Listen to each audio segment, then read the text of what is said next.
Good morning, San Diego. Another week of the Braden Surprenant Show. Another Sunday morning to you. Happy St. Patrick's Day to all of you that celebrate, all of you that were out last night celebrating St. Patrick's Day. That will continue that today and throughout the country. I'm Braden Surprenant. This is the Braden Surprenant Show.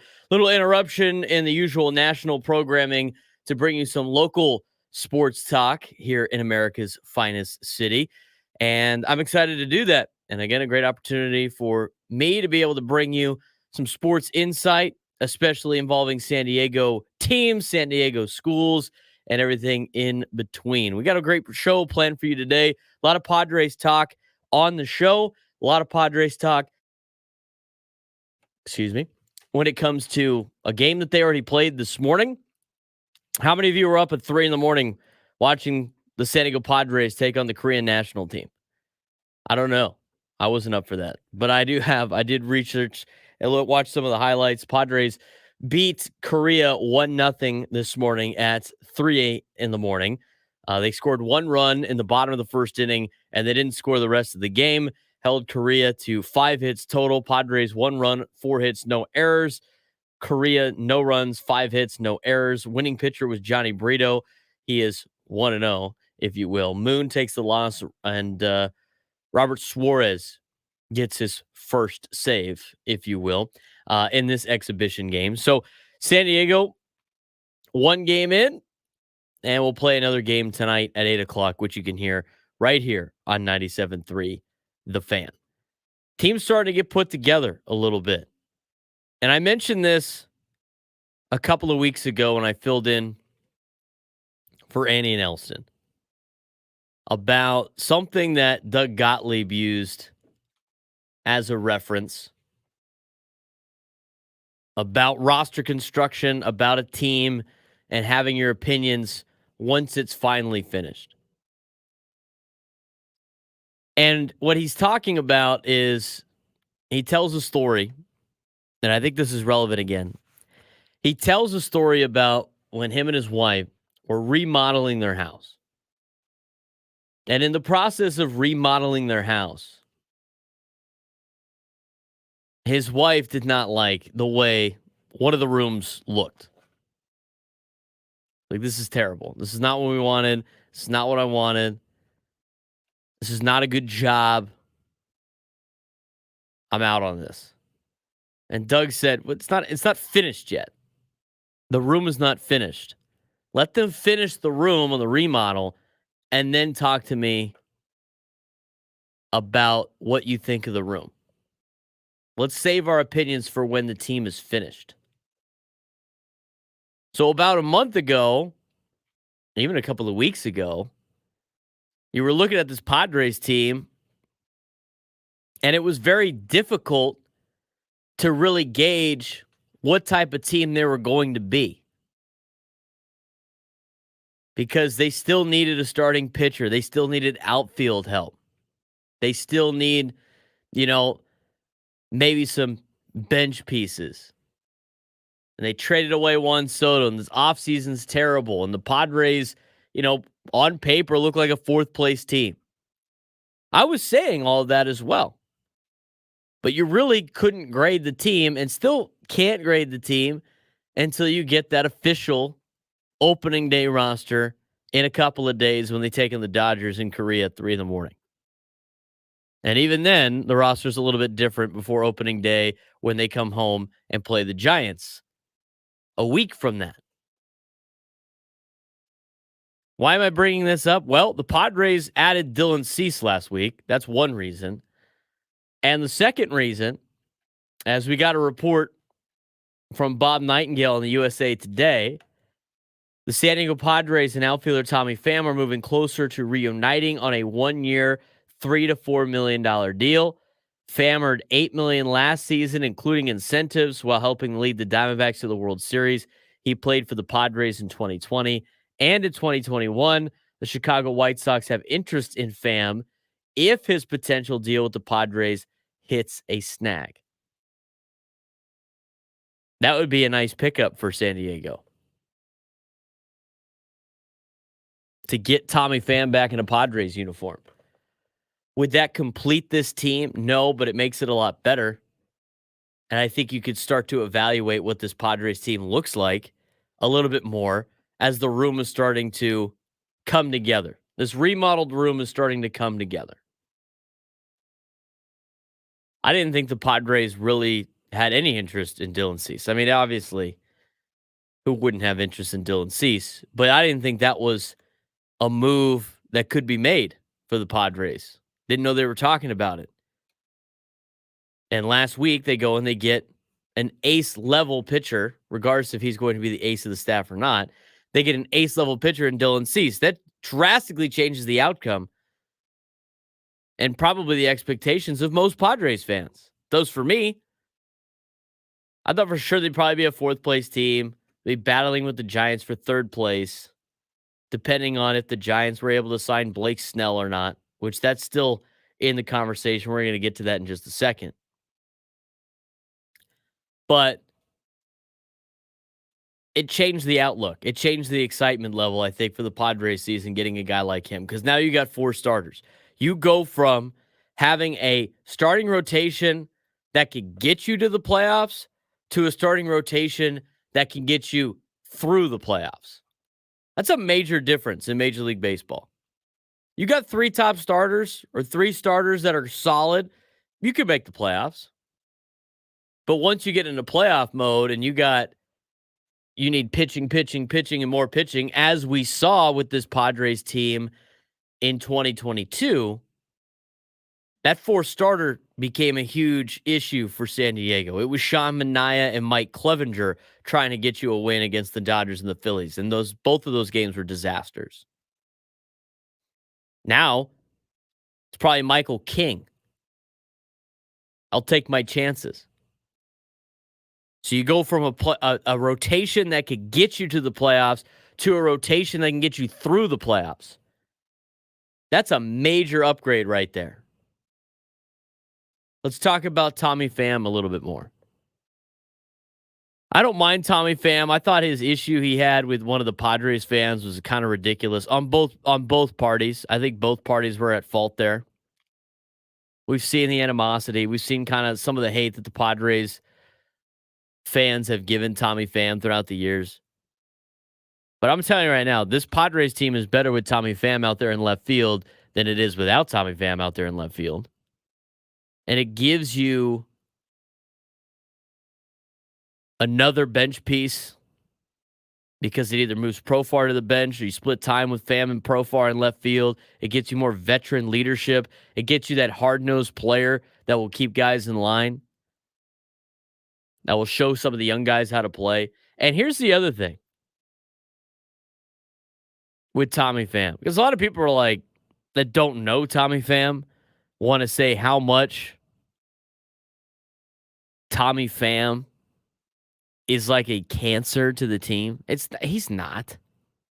Go down in that clubhouse and see how the players all attract around Tommy Pham.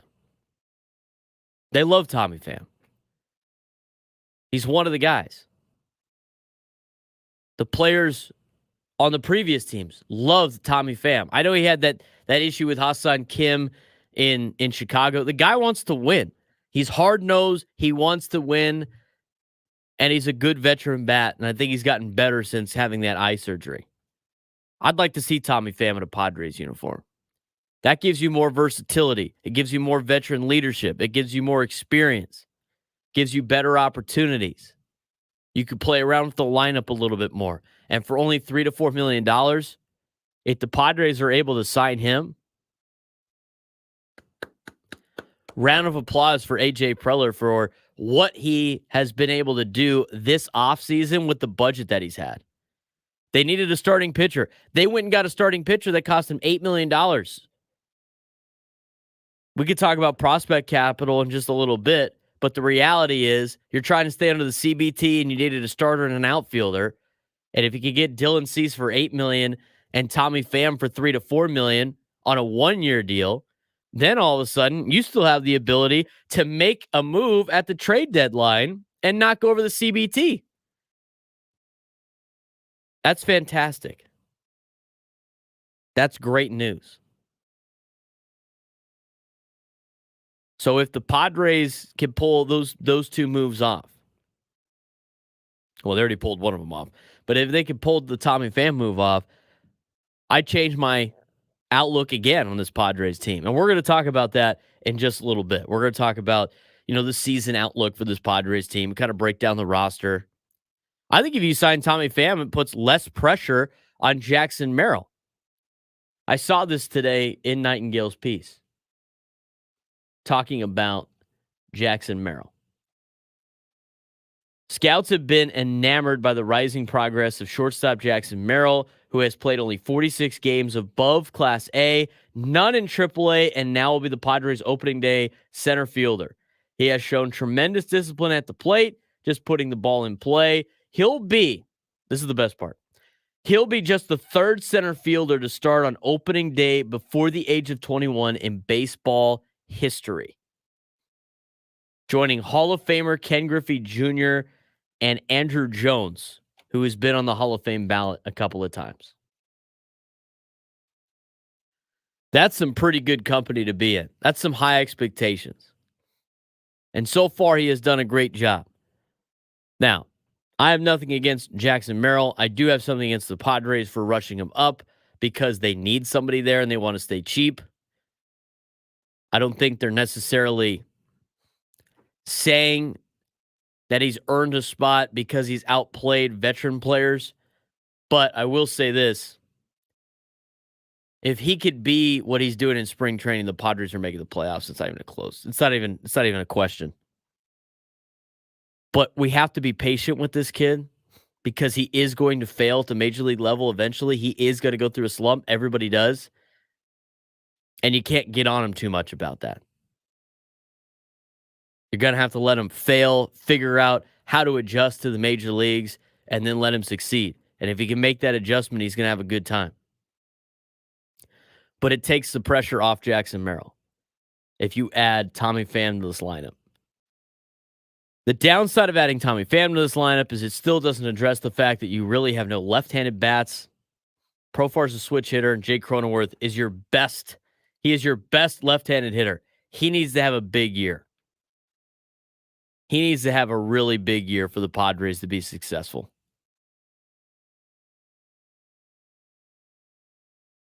We'll see what Jake Cronenworth's got. He went 0 for 3 this morning with a walk. Not that it really matters. Still exhibition game. But Jake Cronenworth really is the main key to this cog of 2024. We'll go through the lineup. We'll go through kind of season predictions for the San Diego Padres. We're going to do regular season predictions when it comes to like the entire Major League Baseball season coming up tomorrow on Andy and Elston. But we'll dive into this Padres team. I'm excited. My excitement level has gone up a little bit more with the addition of Tommy Pham. I think you can roll with this roster and make the postseason, and I think you can win some games in the postseason.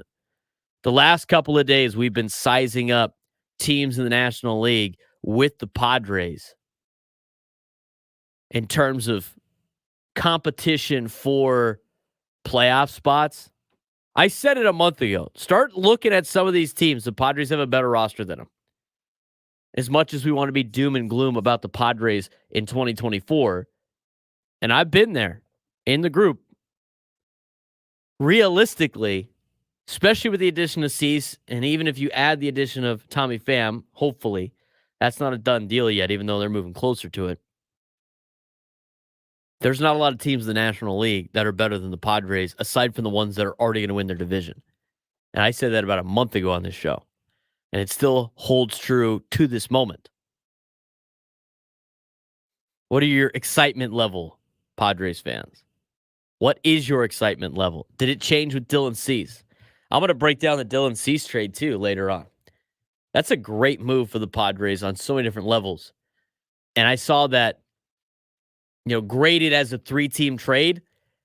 I think the Padres make out on the Yankees, White Sox, Padres 3-team trade. I mean, Yankees fans are going to be like, well, we won. We got Juan Soto. I mean, great. Juan Soto's going to have to carry your team. Your team already has most of their players in the infirmary. But as we get closer to that exhibition game this Wednesday. The first game this Wednesday in Korea. Couple of days away.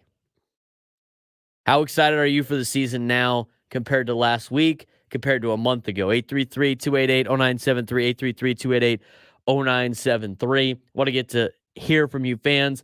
We're going to talk some Aztec basketball as well. Today is Selection Sunday. It's a great day of the year. One of the best days of the year, Selection Sunday. Love it. We have had some chaos. I mean, absolute chaos in the conference tournaments. Love that song. Love it. Selection Sunday today at 3 o'clock. We'll see where the Aztecs are going. I have the latest predictions according to Joe Lenardi. We have a very interesting bubble coming up with bubble teams. There are no more bid stealers out there, but there were a lot throughout the time of conference tournament weekend. We had some interesting tournaments. Coaches getting fired for the tournaments and then winning those tournaments. Other coaches on the hot seat winning conferences and then getting a 2-year contract extension because it was already included in the contract if they won the conference tournament. So much chaos. That's what makes March fun. That's what makes college basketball fun. We're going to talk about that in the next hour. We're also going to talk about college football playoff expanding to 14 teams again. I said it before when it comes to the college football model. I remember many a times the lights turned off on me. In college, I would say they need a playoff and people are like, "Well, the bowls, like everybody likes the bowl games. Everybody likes the bowl games, whatever." College football people or the powers that be finally woke up to the fact that they can make probably more money with a playoff than the bowl system, and all of a sudden they can't get enough. And before they even play one snap of a 12-team playoff, they've already expanded it to 14 teams in 2026. That's ridiculous. We're going to talk about that a little bit later as well. But more Padres talk. What did the Padres do this morning? Get a full recap on how the Padres did against Team Korea. When we come back, this is the Braden Surprenant Show, live and local on the weekends on 97.3 The Fan.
Welcome back to the Braden Surprenant Show, live and local on the weekends. San Diego's #1 sports station, 97.3, The Fan.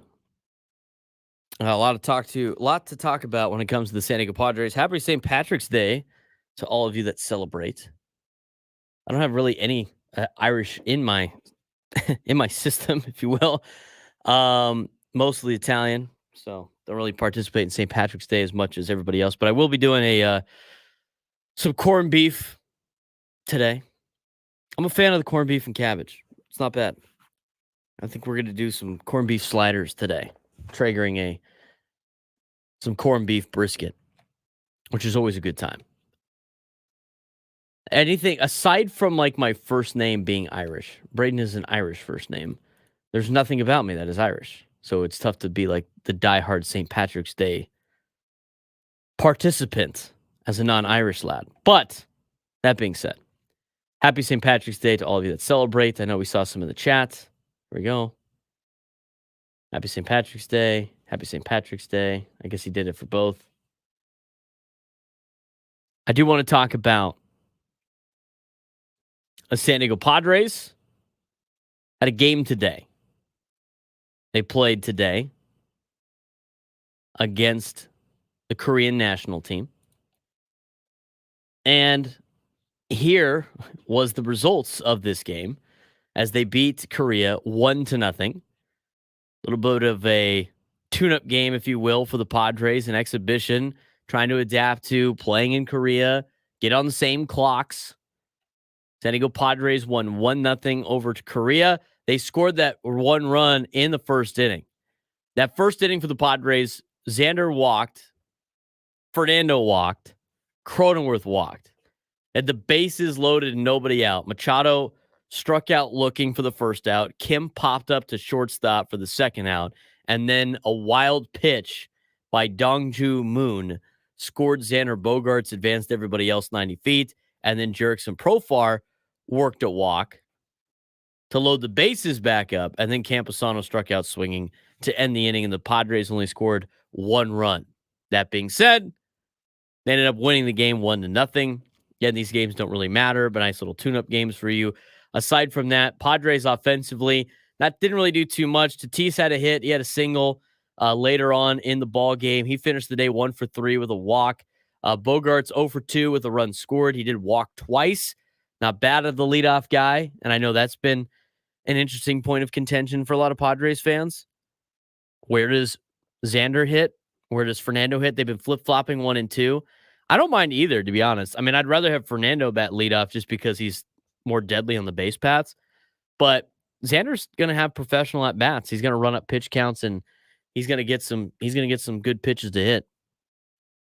And I think he's a nice little leadoff guy as well. Just obviously when he gets on base, he doesn't have the speed like Fernando does, but he's done a pretty good job in that leadoff spot so far in spring training. Jake Cronenworth 0 for 3 with a walk. Machado 0 for 4 with 4 strikeouts. Not a good day for Machado at the plate as he tries to battle back from a procedure during the offseason. So hopefully he can bounce back tonight at 8 o'clock Pacific time when the Padres will play the Twins of Korea. It would be the LG Twins in the KBO. Hassan Kim 1 for 4 with a strikeout. Profar 0 for 2. He did walk and punch out. Azekar 0 for 1. Camposano 0 for 3 with a punch out. Tyler Wade got to start at third base. He was 0 for 3 with a strikeout. And then batting ninth and starting center field was Jackson Merrill. He was 2 for 3 today for the San Diego Padres. Overall, Padres were 4 for 28 with a run scored, 5 walks, 8 strikeouts. Team was 0 for 8 with runners in scoring position. They left 8 on base. And that's basically it in terms of the offense. In terms of the pitching staff, Brito did a pretty good job. I mean, the entire pitching staff did a good job. They pitched, shutout ball against the Korean national team. Johnny Brito got the dub. He went 2 innings, no runs, 1 hit, 1 walk, 4 strikeouts.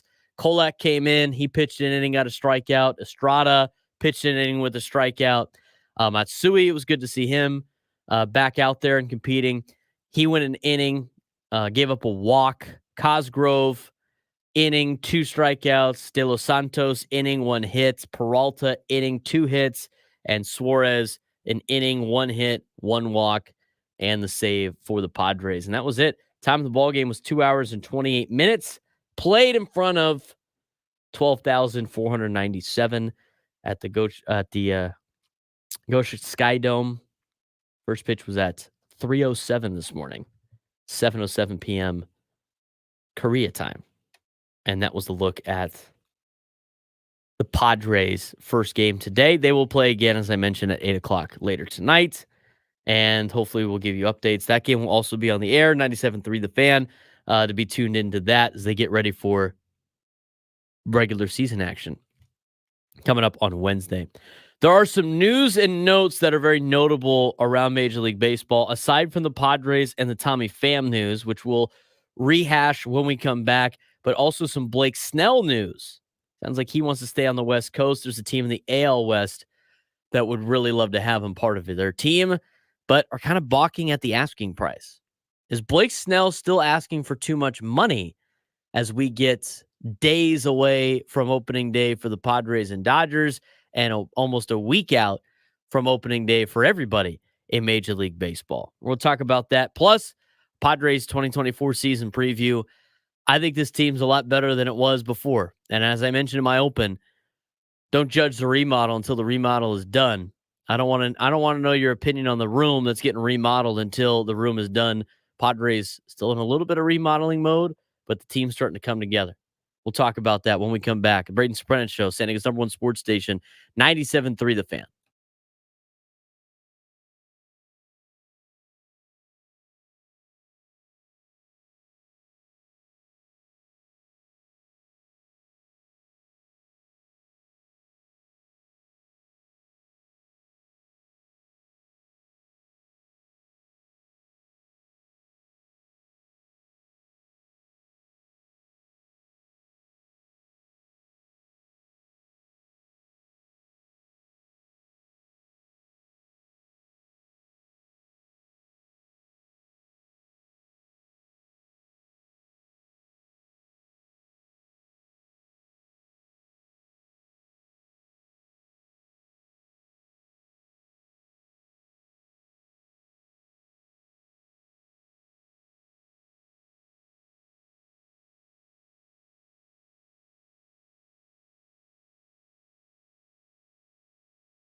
Braden Surprenant show live and local each and every Sunday from 8 to 10. Thanks for making our day a part of yours and your morning. If you're going to church, if you're going to get breakfast as a family, if you're going to some youth events, we appreciate you tuning in to live and local sports talk on Sunday mornings. A little bit different than the usual mundane national news.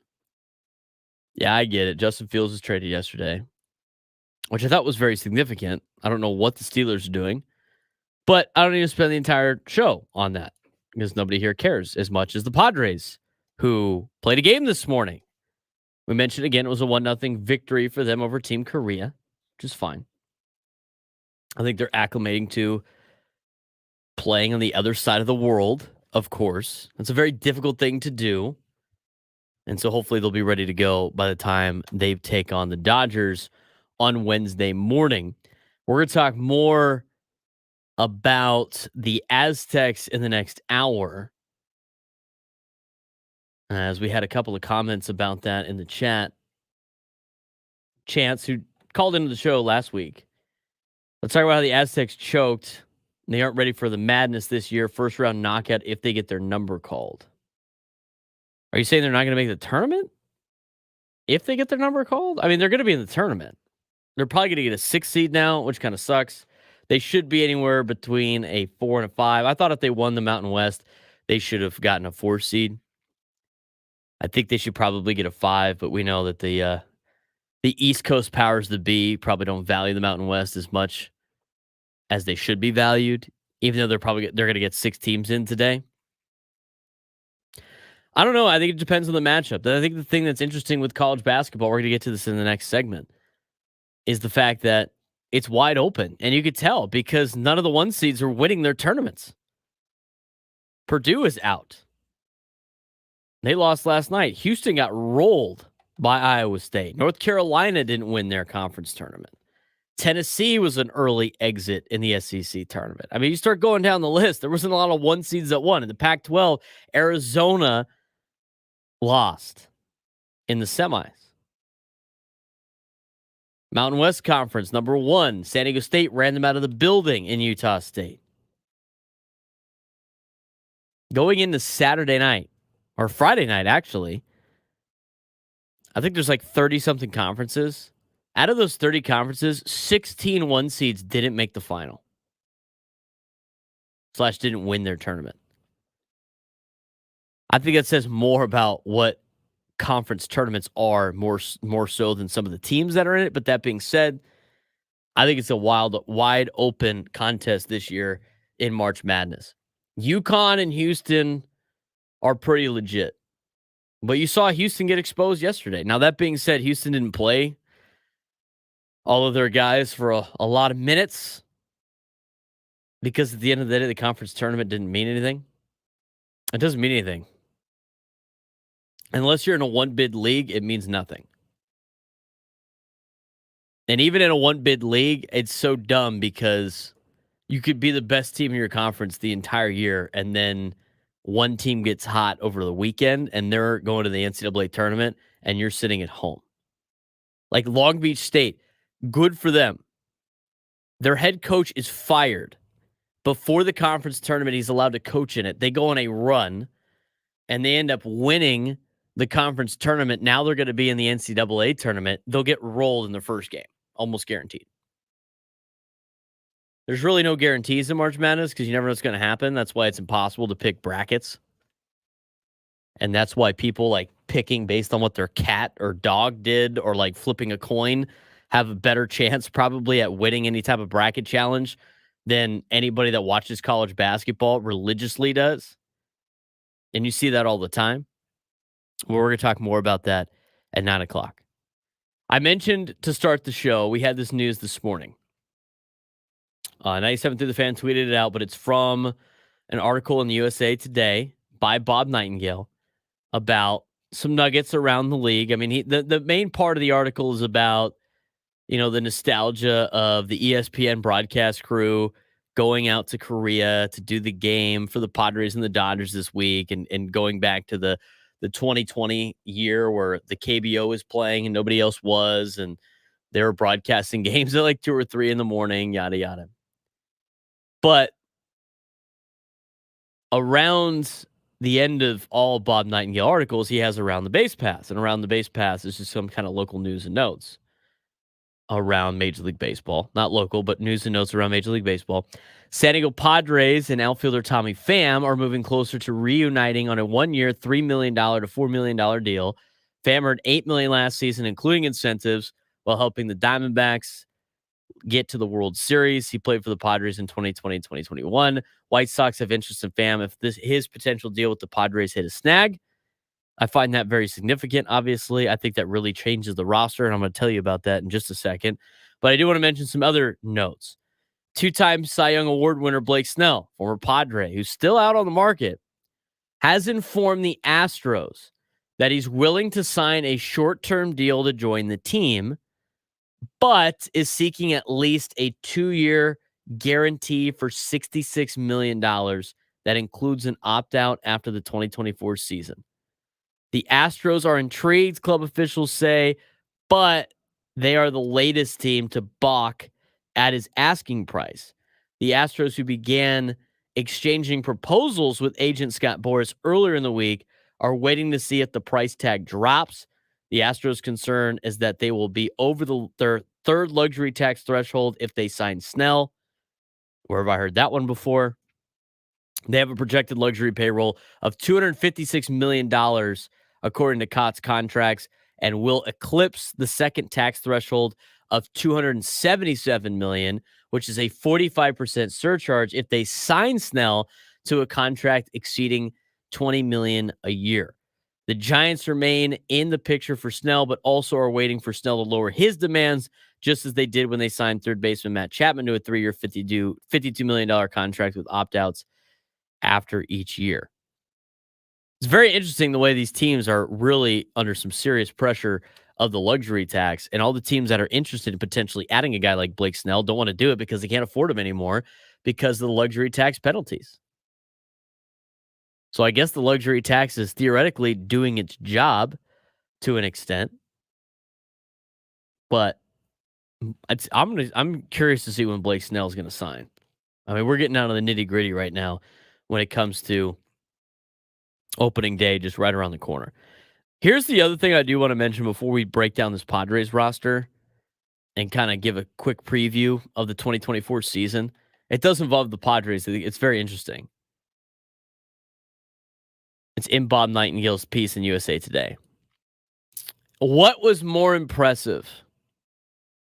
Dodger star Shohei Ohtani slept 11 of the 12-and-a-half-hour flight to South Korea, which, I mean, that is pretty impressive.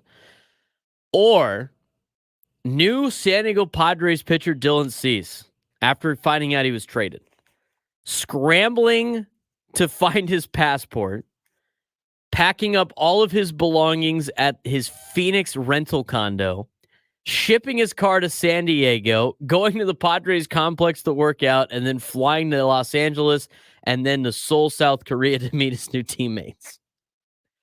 What a whirlwind for DylanCease after being traded to the Padres. I mean, most trades, you just jump on a flight and you're in your new organization. I mean, if it happens in spring training, you just go down the street. You're going to a new complex now. Very easy.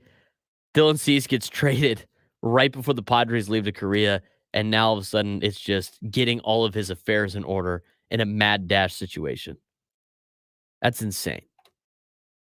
That's insane. Let's talk about DylanCease. I love the pickup for the Padres. I really do. I think he's a great pitcher. I think he's got the potential to be an ace. He's already shown that with the White Sox. I know last year he had a little bit of a down year, but he also dealt with a little bit of an injury last year as well. And he still had some pretty good stuff. Plus, the defense behind him in the White Sox organization is so subpar. It's not even funny.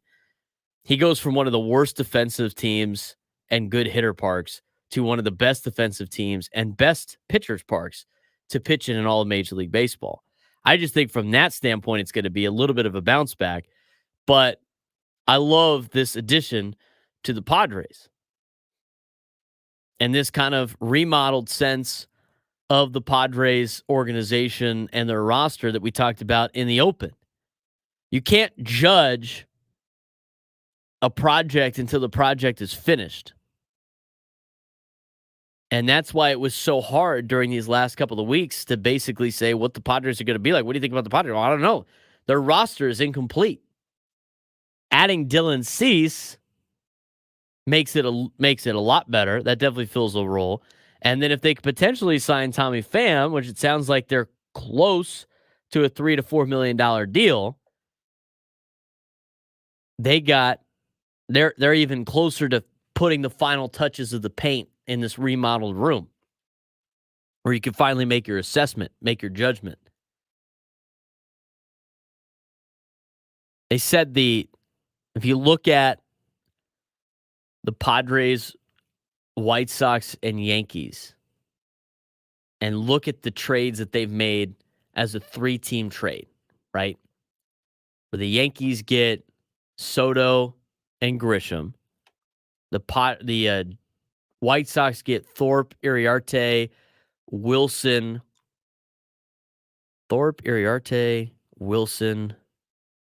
I'm blanking on the last name that they got. And then the Padres got Brito, Cease, Vasquez, Higashioka.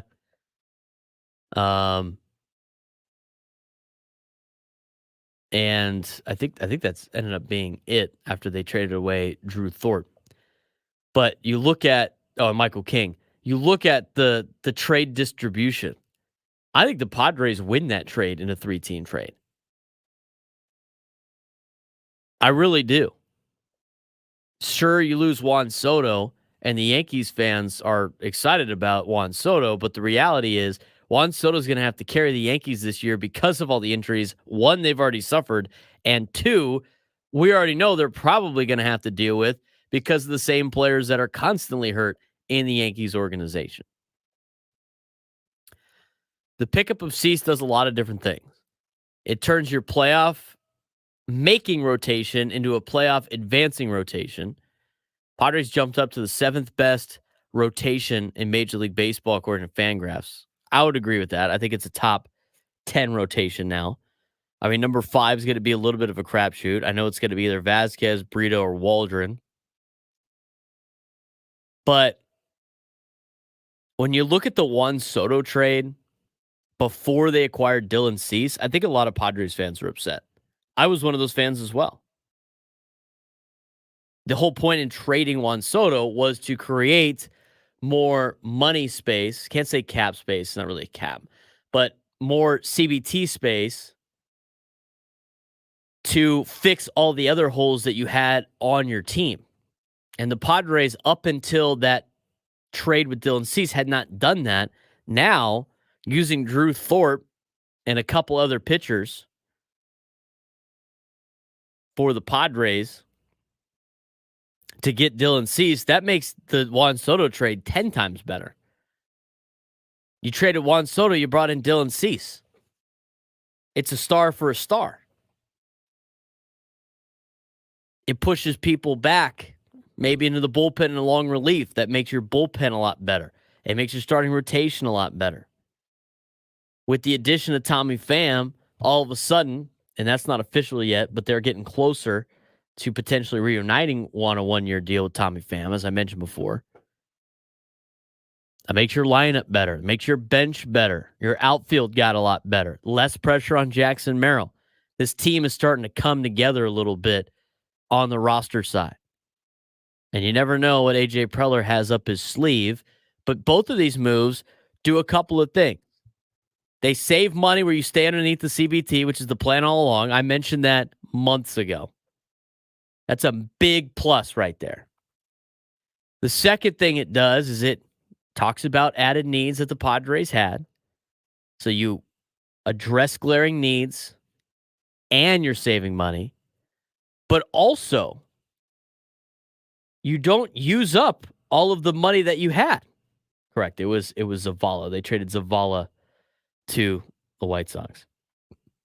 You still have wiggle room with the CBT at the trade deadline. That's fantastic. So many great things that come about with these moves. I mean, $3 to $4 million for Tommy Pham. Perfect.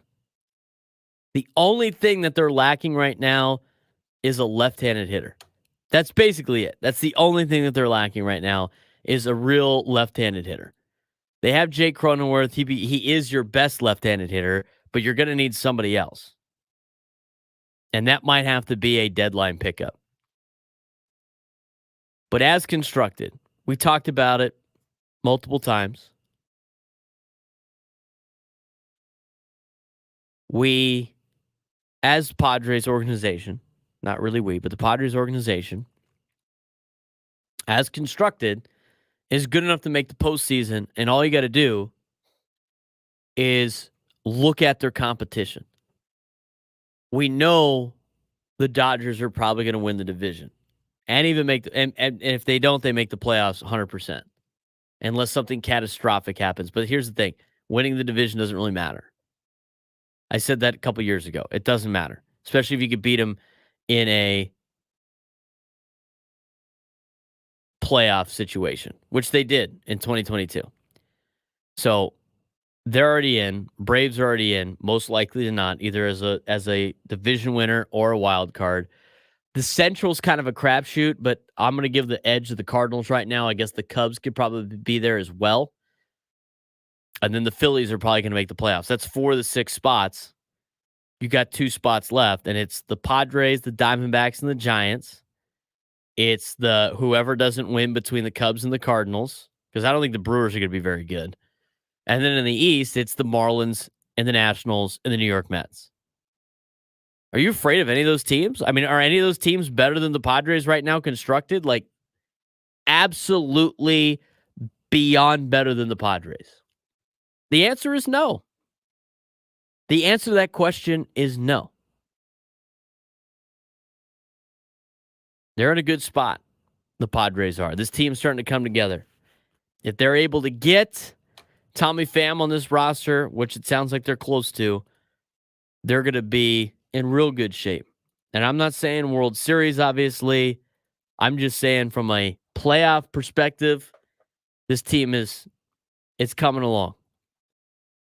You're starting to change your opinion on the room as it's being built in the remodel. Starting to look a lot better. Starting to look like what you thought it was going to look like. With some young guy help, with the catching situation set, with a top 10 rotation in baseball, with arguably one of the best bullpens in baseball, with a lot of bullpen depth. I know you gave up some of those pieces in this latest trade, but the bullpen's still stacked. Got a good outfield now. Infield's fantastic. You got veterans, you got young guys. I like the construction of this team. Getting more and more excited for the game coming up on Wednesday against the Dodgers. Hopefully the Padres can split in Korea. When we come back, we're going to talk a little Aztec basketball into Selection Sunday. College football playoff changed their amount of teams in. Lots to talk about. Braden Surprenant Show, live and local. San Diego's #1 sports station, 97.3 The Fan.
Hour number 2 of the Braden Surprenant Show live and local here on San Diego's #1 sports station, 97.3 The Fan.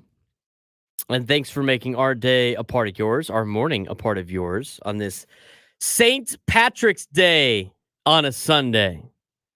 It's also Selection Sunday.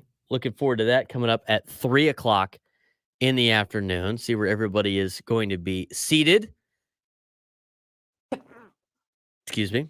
As we have last minute's final conference championship games today in the conference tournaments.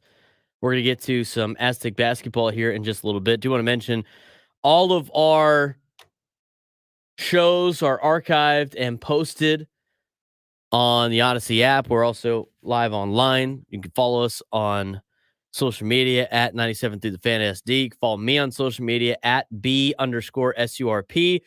Follow me on Twitter, Instagram, TikTok at BSurp, as well as YouTube at B_SURP. Be sure to subscribe to my YouTube page as well. We are broadcasting live on the Fans YouTube page, my YouTube page, on my Twitter account, Fans Twitter account, Fans Facebook, Fans Instagram, and on the Fan Twitch account. Thanks to EC Money tuning in on Twitch. See you in the chat. And thanks again for everybody chiming in the chat as well. This guy was up at 3 in the morning watching the game this morning because it was his birthday. It's going to be my birthday on Wednesday. And whether or not I wake up or stay up for the Padres game against the Dodgers on Wednesday is a game time decision. Definitely a game time decision. But like I said, everything is live and local on the weekends here on Sunday mornings from 8 to 10. Grateful for the opportunity. Love to be able to talk sports with you guys. If you want to join the show today, 833-288-0973, 833-288-0973. Lots to talk about when it comes to the Padres. If you missed any of the first hour, you could rewind on the Odyssey app. You could also see it online as we post all of our hours on there as well.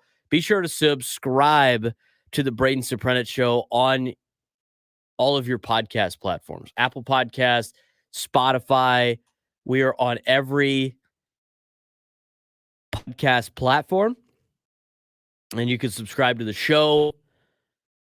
Give us a like, give us a review, give us a 5-star rating, all of that stuff. Be sure to do that. And if you missed any of the first hour, which we dove deep into the Padres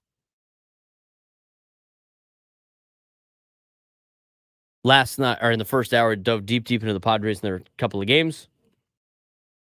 If you want to check out that, we will. It's posted online. Let's get to some San Diego State basketball. Yesterday, tough loss for the Aztecs. Happy birthday to Eric, by the way. Turned 61, as he mentioned. Aztecs lost to New Mexico yesterday, 68-61. They were down 36-30 at half, and were outscored by 1 in the second half, 32-31. As far as the box score, Jaden Ledee led the way per usual. He was a perfect 11 for 11 on the free throw line. Getting to the free throw line is going to be key for him. I think it's going to happen in the NCAA tournament. As long as he doesn't run into a blue blood. You know, they run into a blue blood, you never know. The one thing you don't want to see with Ledee is the same thing that happened to Kawhi. Remember when Kawhi Leonard and the Aztecs made it to the Sweet 16? They played Kemba Walker, a.k.a. Kemba Flopper. And Kawhi Leonard had like 2 fouls in the first 2 minutes of the game. And all of a sudden, Kawhi Leonard was out for most of the game in a very important game for the Aztecs. San Diego State needs to avoid that as much as possible. We went 11 for 11 for the free throw line for Jaden Ledee. 7 for 12 from the field, 25 points, 6 rebounds, total, 2 assists. Had a really good night.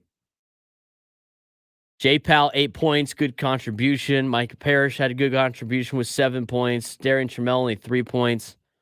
And Lamont Butler had 7. Bench had 11 total. Overall, decent performance out of the Aztecs, but a tough loss for them as they will not hang any banners for the season. Did not win the regular season. Came in 5th place in the conference, and they came in 2nd in the conference tournament.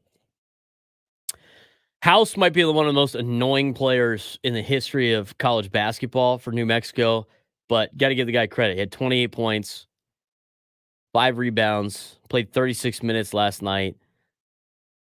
Mashburn also had 21 points, and Toppin had 13. I mean, their 3 best players put up some serious points, where the Aztecs got most of theirs from one player and then kind of some contributions mixed throughout. They're going to have to see J-Pal play a little bit more consistent in the NCAA tournament, and Micah Parrish and Darian Trammell and Lamont Butler, they have all done a good job throughout the season, but it's been so up and down for this Aztec basketball team, aside from Ledee. I mean, Ledee, you know what you're going to get out of Ledee every single night. He's been that Kawhi Leonard, that Xavier Thames, that go-to player that the Aztecs have always had. And the thing that made him so good last year is they had all this extra depth. This year, they do have depth, but it's not as big, not as much depth as it was last year, which gives them probably in a spot where if they make the Sweet 16, I would say it's a successful season. You know they were going to kind of fall a little bit this year, just because it's going to be tough to always it's always tough to repeat and to get back to the Final Four. It's so hard to get to the Final Four in general. But I think if they don't make it to the Sweet 16, it's a disappointing season for San Diego State. I had somebody ask me the other day whether or not San Diego State was in a down year. They're not in a down year. It's not a down year for the Aztecs, but it's definitely not, or like a rebuild year. It's just not I don't know. If they had this year last year without a run to the Final Four, would we be thinking differently about this Aztec team? Maybe. But I do think it's a little disappointing, but I wouldn't say it's a rebuilding year for San Diego State by any means. I mean, they still have the ability to go on a little bit of a run. Latest bracketology for the Aztecs. They've dropped now to a 6 seed, which I think is kind of ridiculous. But, you know, you got to give South Carolina, Florida, BYU, and Wisconsin the 5 seeds because they're all in Power 5 conferences. So the Aztecs listed as a 6 seed, potentially in Omaha, would take on Drake, who would almost be the home team there. Baylor, the 3 seed, and Oakland, the 14. That Baylor team's really good. And that would be a tough battle for San Diego State if they have to go against Baylor. If they're going to be a 6 seed, they're looking at Baylor, Illinois, Creighton, Auburn as potential matchups in the second round. You know, maybe a Duke, maybe a Kansas. I don't think Kansas is going to get a 3 seed. Maybe an Alabama or maybe a Kentucky. But that would be more likely if San Diego State gets a 5 seed. At this point in time, if you're San Diego State and you're a San Diego State fan, all you really care about is where you're playing. If you're a 5 seed, you're probably going to play in Spokane or Salt Lake. If you're a 6 seed, you're going to have to travel a little bit. Omaha is not the worst, but it could be better. And you're looking for, when they announce these teams and they announce these brackets, you're hoping San Diego State is in the West region, no matter what the seed is. I'd rather the Aztecs get a 7 seed in the West than be a 5 seed in the East. At that point, the seeding doesn't matter. It's basic. It's just about location. Yeah, Chance, the thing is, dude, is this thing is a crapshoot this year because everybody's so evenly matched. I mean, Baylor got ran out of the building by Houston the other night. I mean, by Iowa State. I know Iowa State's a really good team. I mean, I've seen Baylor play this year. San Diego State could beat Baylor.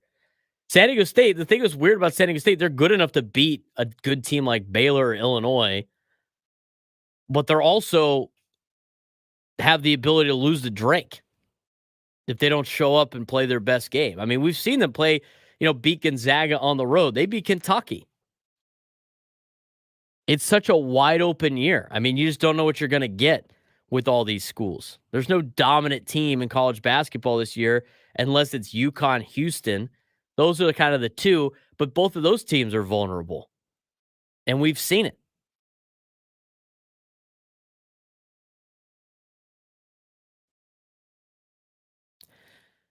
So I do like San Diego State's chances in the NCAA tournament to potentially make the Sweet 16. Depends who the matchups are, obviously, and depends on the region. I'm looking for a West region for SDSU. That's what we're looking for. Because if they can win a game, if they can win 2 games, they can get to Los Angeles, have almost a home crowd. Aztecs fans have been traveling really well. And we'll see what they could do. But they're going to have to get better play out of their role players, and it can't just be Jaden Ledee. The other benefit, here's the other benefit chance of why they could do well, is Ledee could shoot like 25 free throws because in the NCAA tournament, it's officiated like it's youth basketball. I mean, any type of contact in the NCAA tournament, you're shooting at the line. You're shooting at the line. The Big 12, the Big East throughout the entire year are playing 1990s NBA, just physical basketball. And then you get to the tournament and all of a sudden everything's a foul. That's why some of these schools in these big conferences, that's why they don't all make it very far. The officiating difference between the regular season and the postseason for the NCAA tournament are ridiculous. So one of two things can happen. Either Ledee has 2 fouls in the first 3 minutes, or Ledee's shooting at the free throw line constantly because he's driving, drawing contact, and getting himself a chance. Odds are high chance for them to be in the West region. Odds are very high for them to be in the West region. They've played really well. I think they're going to be in the West. If they're not in the West, hopefully they're in the South. Going to Dallas isn't that big of a deal for San Diego State, especially nowadays with flights. That's a quick, 2.5 hour flight nowadays. I am a little bit more worried about TCU since they continue to plummet on this bracketology thing. I mean, it's the first time, it'd be the first time where the 10 seeds would be in the first 4 because of all of these ridiculous bid stealers out there. But again, it just goes to show you how much of a crapshoot this year's NCAA tournament is. There's no dominant team. Start breaking down all of the top seeds. UConn and Houston are probably the best of the group. And we've seen both of them lose. I mean, Houston got destroyed last night by Iowa State. Purdue is Zach Edey. I mean, Zach Edey, this is how dumb this game was. Wisconsin ended up beating Purdue. But if you look at the box score last night, I mean, the amount of free throws Zach Edey had was ridiculous. Ridiculous. Look at the box score last night of Wisconsin, 76-75 victory over Purdue. Zach Edey had 19 free throw attempts. The entire Wisconsin basketball team had 9. That's ridiculous. How does a player have 19 free throw attempts and the other team has 9? I mean, are you kidding me? That's the one downside about basketball, especially college basketball. It's too highly influenced by officiating. Because everything is a subjective call. It's not cut and dry what a foul is.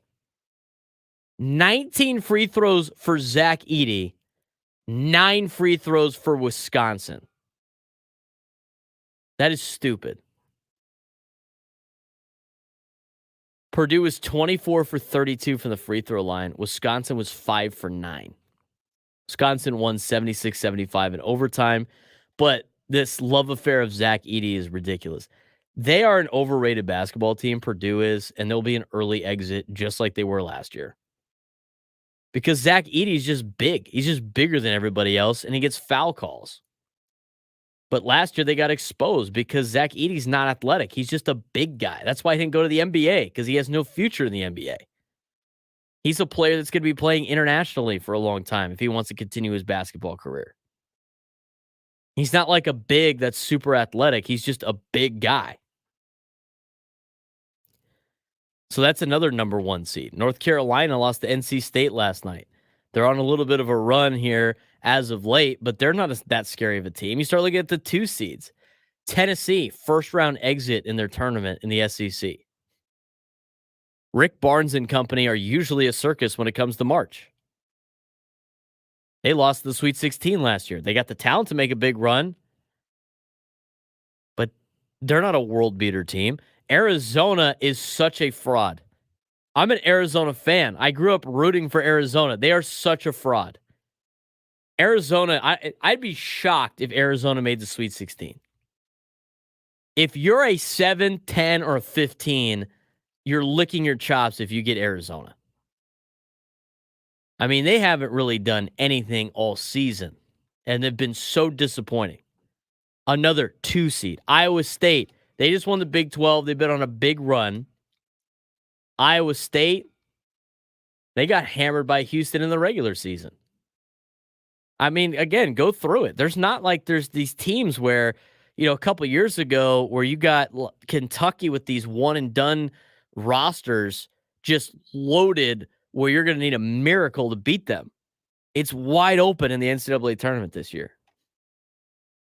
We're going to break that down later on in the show. In the final segment, we'll get into the latest of Joe Lunardi's bracketology, kind of break down where everybody's at, some of the bubble teams that are going to be crossing their fingers that they can make the NCAA tournament, as well as some, where the bid stealers were at. And there was a lot.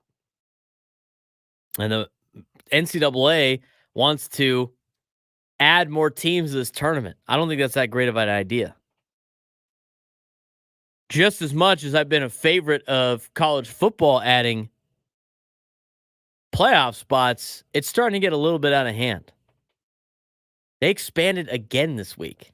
I'll tell you what the latest is on that when we come back. This is the Braden Surprenant Show on San Diego's #1 sports station, 97.3, The Fan.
9:24 on a Sunday morning. Show's gone by so quick, as they always do. I don't know how Matt Scraby only does an hour every day. I mean, that's just so fast. Braden Surprenant here on the Braden Surprenant Show. Thanks again for tuning in, making our day a part of yours. San Diego's #1 sports station, 97 through the fans. I look out the window. Beautiful Sunday morning. Happy St. Patrick's Day to all of you. I saw the USD Toreros baseball team, who will play Michigan here in a couple of hours. I think they play at 10, so not even that. 10 a.m. They're trying to go for a sweep of Michigan. They have some pretty cool St. Patrick's Day hats today. You get a green hat with the blue SD on it, which is pretty cool. I commented on Twitter. It was a pretty cool lid. Selection Sunday is today. I'm excited for it. Coming up at 3 o'clock. It's a great sports day. It's great. I mean, you're excited for Padres baseball. Coming up on Wednesday, you got Selection Sunday today. See where the Aztecs are going to be, as well as your other favorite college teams. You get to hear this song all the time.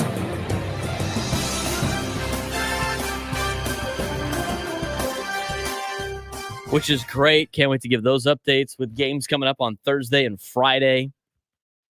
It's going to be fun, packed sports from here all the way through the summer. It's great. It's a nice little kickoff to the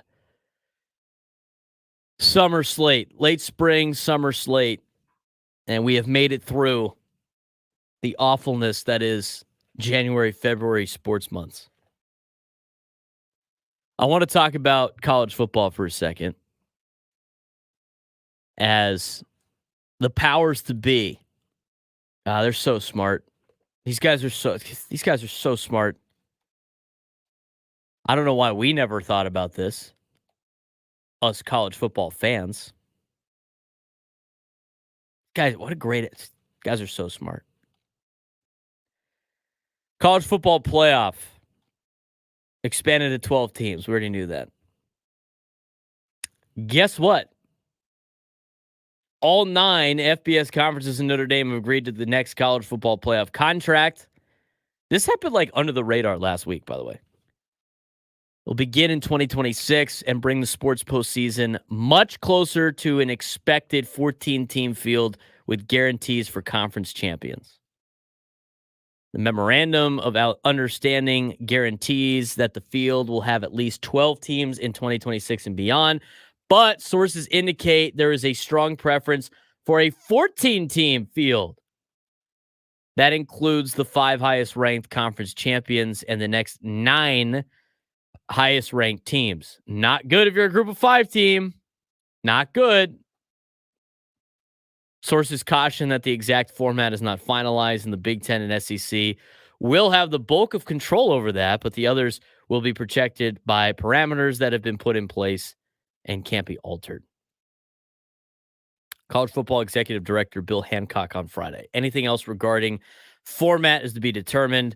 This is a very important next step for the college football playoff, of course, and we do still have details to be finalized regarding the format, but I want to stress that the really good news is that football fans will continue to see the best teams in the country competing for a national championship on the playing field. The best teams. They're the best teams. This arrangement will also ensure the expanded access will continue to be in place. We firmly believe this about the importance of a competitive opportunity for more programs and more players and more fans. We're pleased to be in the position we're in, while we know there's still more work to be done. Thank you for the corporate answer, Mr. Bill Hancock. Commissioners in Notre Dame agree that the conference champions from the ACC, Big Ten, SEC, and Big 12, and the highest-ranked group of 5 champion would earn playoff berths, and Notre Dame will have protections that will survive regardless of the ultimate format. Well, that's good news for the group of 5 champion, as they will be included. So good news for San Diego State. But I do want to say, I find it very interesting that these powers to be,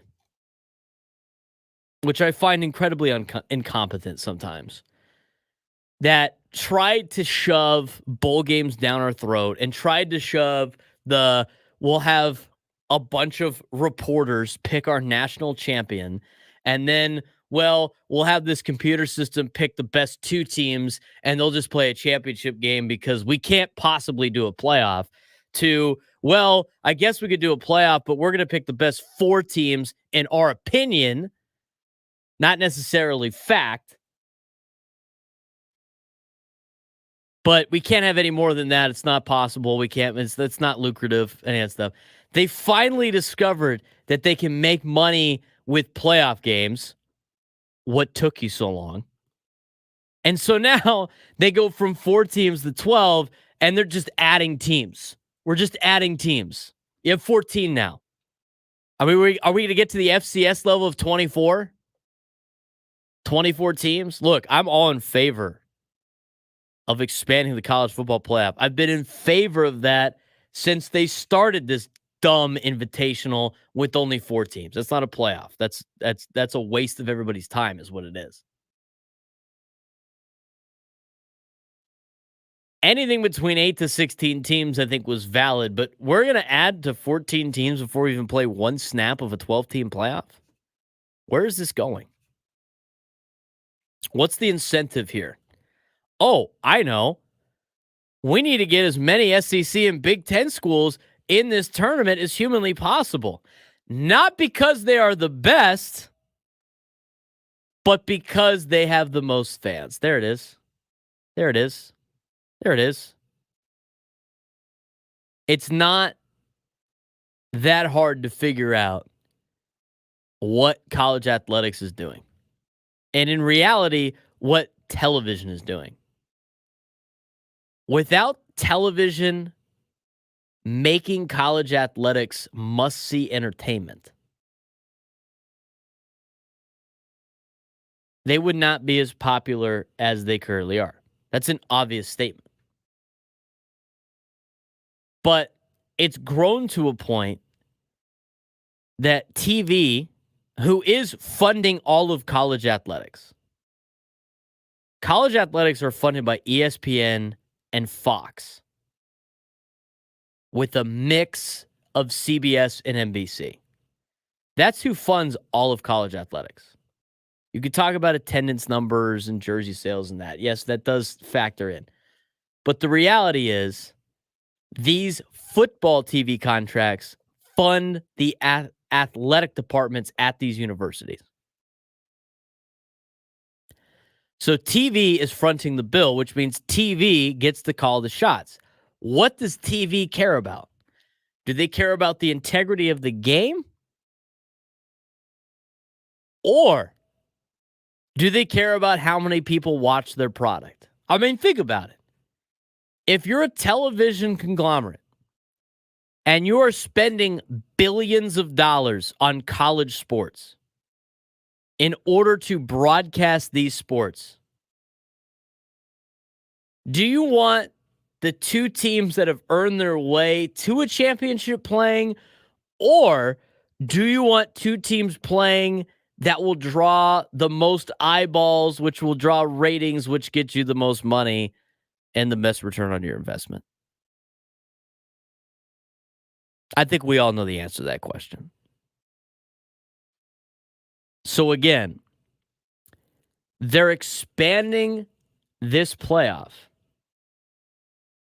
because TV wants more big games, and the conferences who are understanding this now, it's taken them forever to figure this out, that, oh, I don't know, maybe a playoff game is going to pique more people's interest than a meaningless exhibition between 2 teams in an undesirable location in the month of December, where if you win it, it doesn't matter. I wonder what TV would like more. I wonder how much more money we can make. So they're expanding the playoff. But they don't want to share the money. They want to keep the money. That's why the Big Ten and the SEC are calling in the shots. The only reason, and again, I have to mention this, because Big Ten and SEC fans think so highly of themselves, they don't understand the real reasoning behind why they are so successful in college athletics. We're just the best. I don't know how many times you got to hear that from SEC fans. We're just the best. We're the best teams. We just play the sport the best. No. You have the most fans. And in having the most fans, you got the biggest TV contracts, which means you're operating with more money than everybody else. You are the Yankees and the Dodgers of college athletics. And it has nothing to do with your guys' ability to recruit and have better talent. It's you have the most resources because you have the most fans. It's not a hard concept. So the Big Ten that got this big contract, is it because Nebraska football is legit? No. It's because so many people in the state of Nebraska have nothing better to do than watch the Cornhuskers play sports. And so they watch these games and pay premium for Big Ten Plus and drive TV ratings. That's why they got the big contract. Are there teams that are really good in those conferences? Yes, absolutely.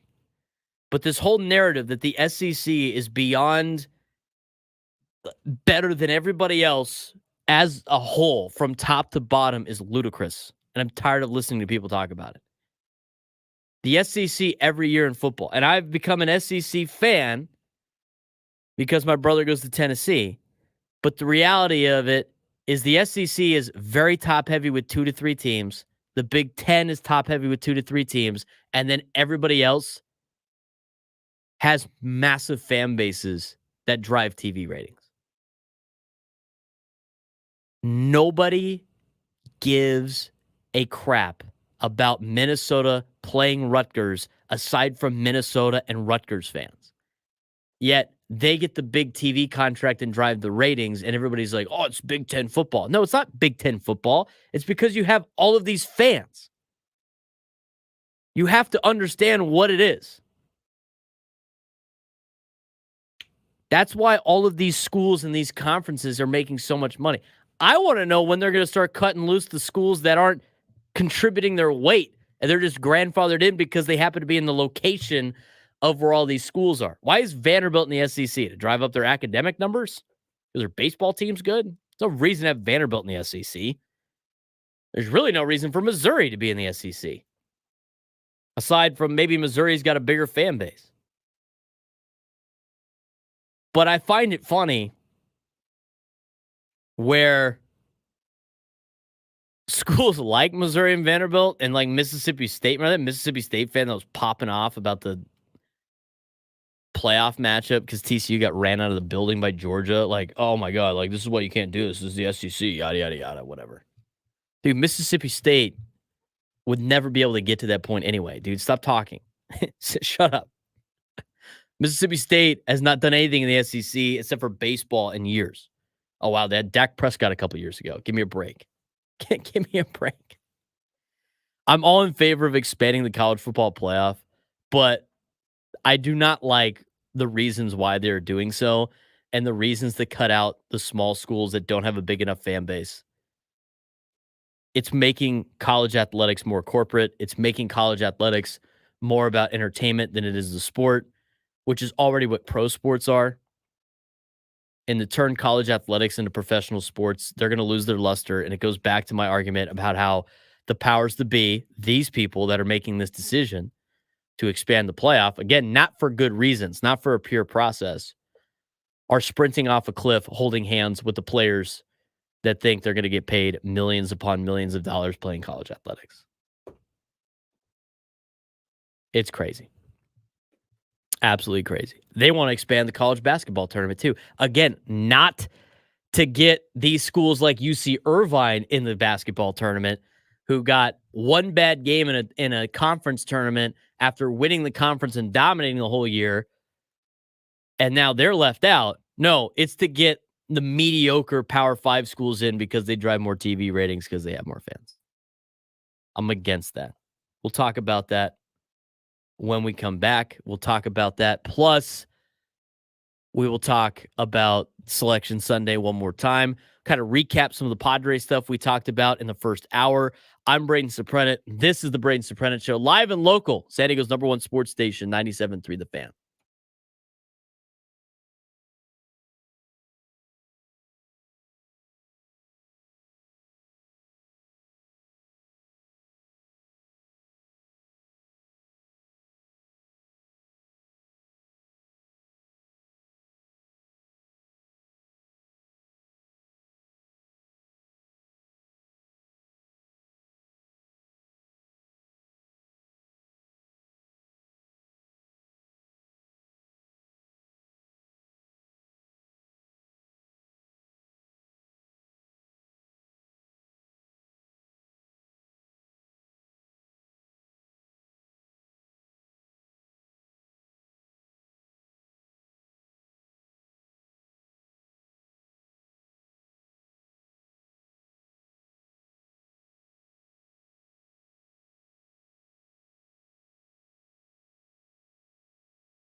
Final segment of the Braden Surprenant show on this St. Patrick's Day and Selection Sunday.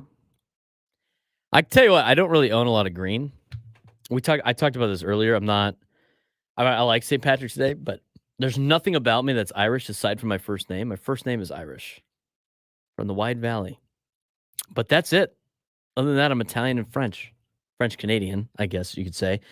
Very interested in, I was always interested in, the, what do they call that? Like family tree history, like the lineage and stuff like that. I mean, I've traced with Ancestry.com my family back to like early 1600s America, like first people over here from England, as well as the Italians that came over in the 1800s. I find that stuff fascinating because I feel like you need to learn about your ancestry to like learn a lot about yourself, right? So been super in on that, especially when I was a kid. But I have very limited Irish in me. So I'm not as dialed into St. Patrick's Day as the most. I also don't have a lot of green in general. I mean, my hat here, my Cathedral Honorable hat, which pays homage to Mario Fierro on one of the sides. There it is. Honorable and Mario Fierro. Has some green in it. But aside from that, not really too much green. So hopefully nobody pinches me. Yeah, Elisa. Yeah, pinch. You get pinched if you don't wear green on St. Patrick's Day. So maybe I'll have to rush home and put some green on before Leprechaun pinches me or something. I'm excited for this Selection Sunday show coming up at 3 o'clock. I think it's going to be awesome because not even Joe Lenardi knows what's going on at this point. And I've been monitoring a lot, obviously, for TCU. TCU, as of this morning at 1 in, was down to a last four in spot, and then magically an hour ago jumped up to a last four bye with a little bit of a cushion. They switched places with FAU, which I find interesting. I don't know why that changed at the last second. But here's the latest on the bracketology. Top four seeds expected in the NCAA tournament. UConn is the overall number 1. Purdue, number 2. Houston, 3. And North Carolina, 4 as the 4-1 seeds. Your 2 seeds projected by Joe Lenardi: Iowa State, Arizona, Tennessee, Marquette. 3 seeds: Auburn, Baylor, Creighton, and Illinois. 4 seeds: Duke, Alabama, Kansas, and Kentucky. Auburn and Illinois and Wisconsin and Florida are all playing today. Auburn's playing Florida, and Illinois is playing Wisconsin.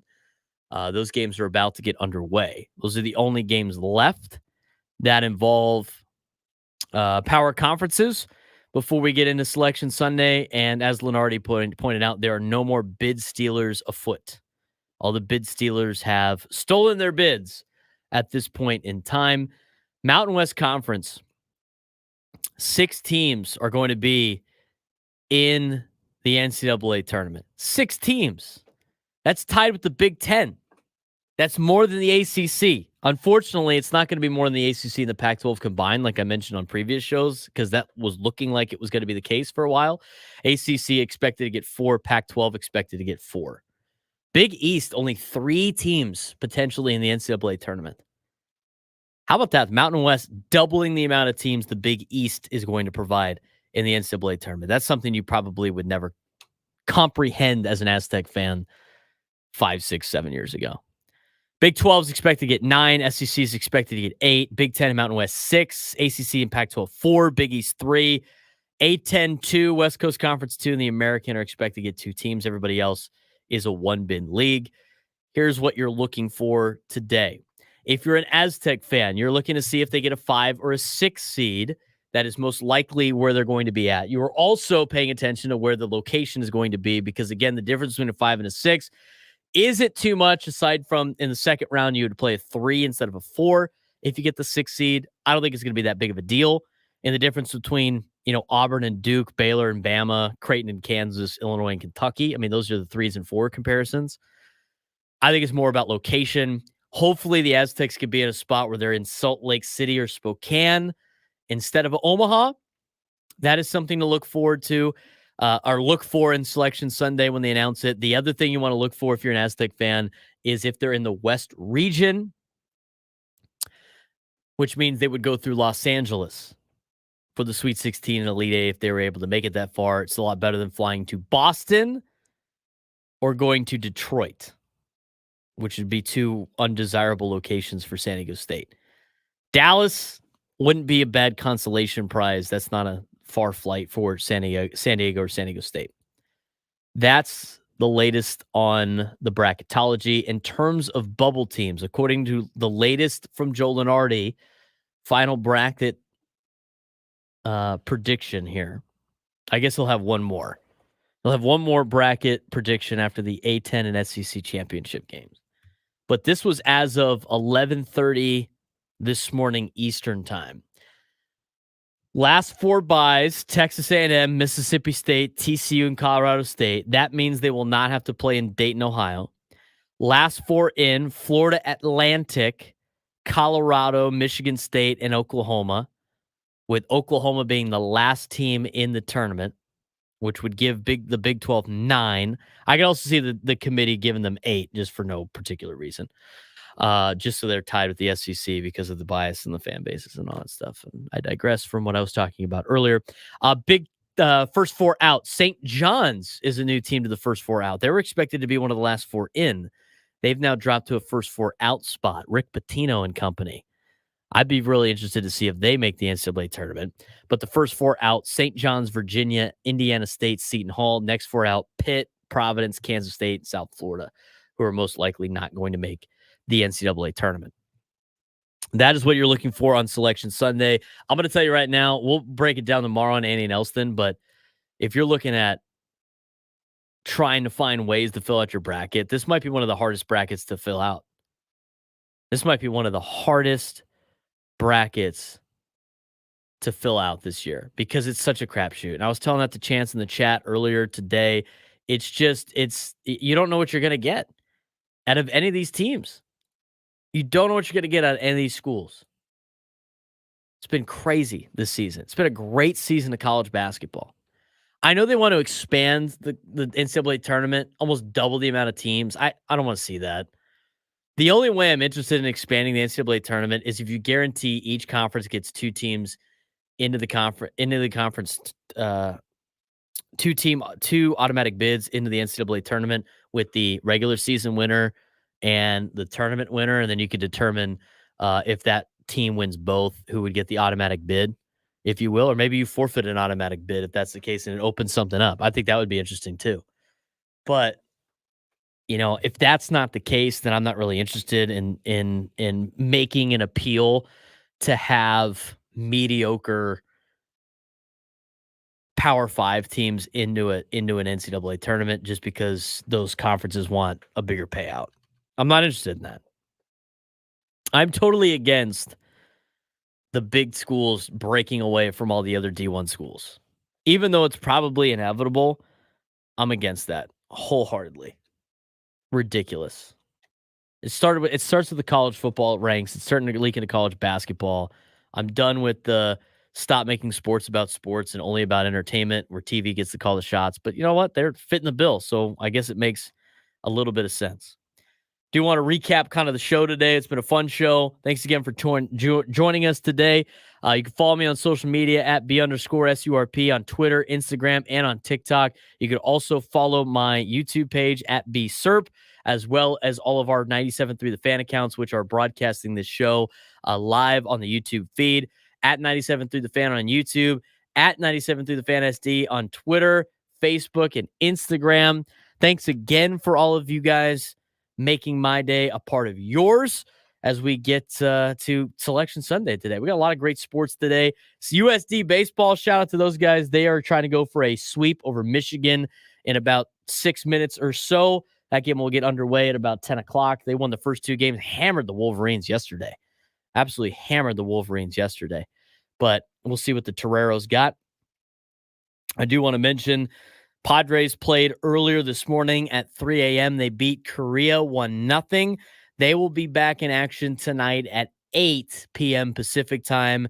You can hear the game with Jesse and Tony right here on 97.3 The Fan. They're going to play the LG Twins in another exhibition game, and then they're going to be able to take on the Dodgers coming up on Wednesday. 3 a.m. broadcast. We will be out at 7 Mile Casino for a live watch party. And then Ben and Woods will take over the airwaves down there. Coming up on Wednesday. Should be a fun day of Padres baseball. Hopefully they start the year off with a W over the Los Angeles Dodgers, kind of kickstart the year.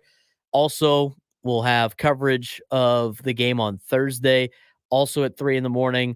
And then Sunday of next week, we will have FanFest all day, where all of our shows will be live and at FanFest for 97.3 The Fan. Don't know if I'm going to be doing my show here in the morning first or not, but and I'm willing to do that.